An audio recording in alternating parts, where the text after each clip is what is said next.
And now, This I Believe. Here is Edward R. Murrow. This I Believe. Aldous Huxley is a prolific writer.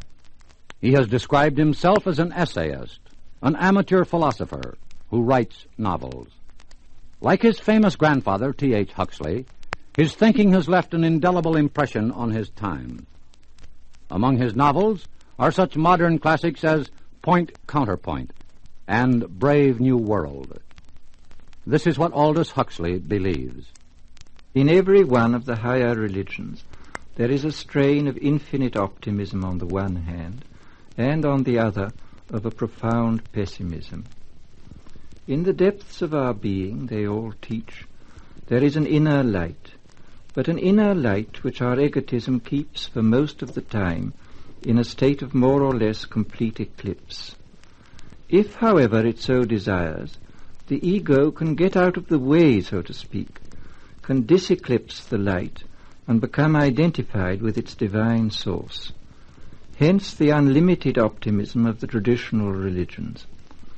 Their pessimism springs from the observed fact that though all are called, few are chosen, for the sufficient reason that few choose to be chosen.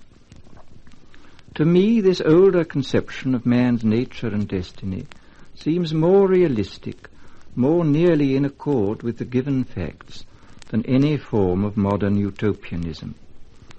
In the Lord's Prayer we are taught to ask for the blessing which consists in not being led into temptation. The reason is only too obvious. When temptations are very great or unduly prolonged, most persons succumb to them.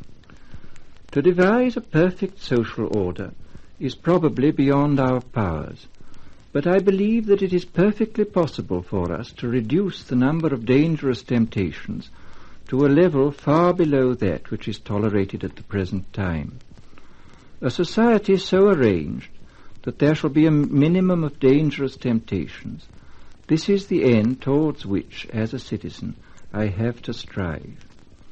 In my efforts to achieve that end, I can make use of a great variety of means.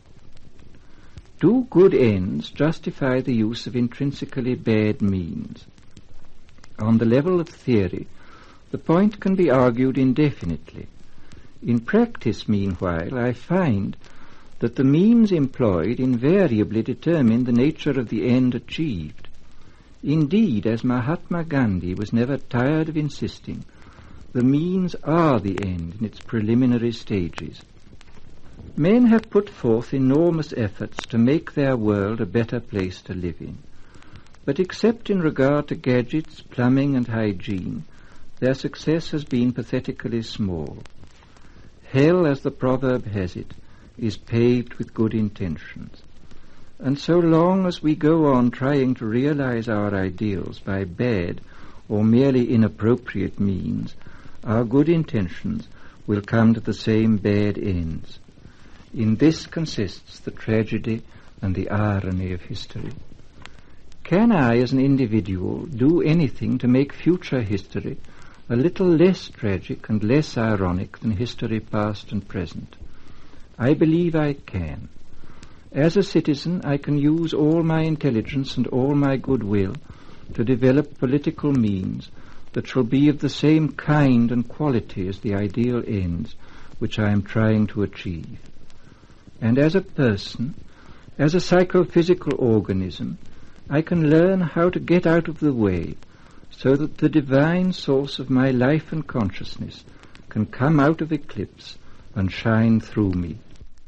There the creed of Aldous Huxley, who was born in Surrey, England, and now lives in Los Angeles, California. His novels are at home throughout the English-speaking world.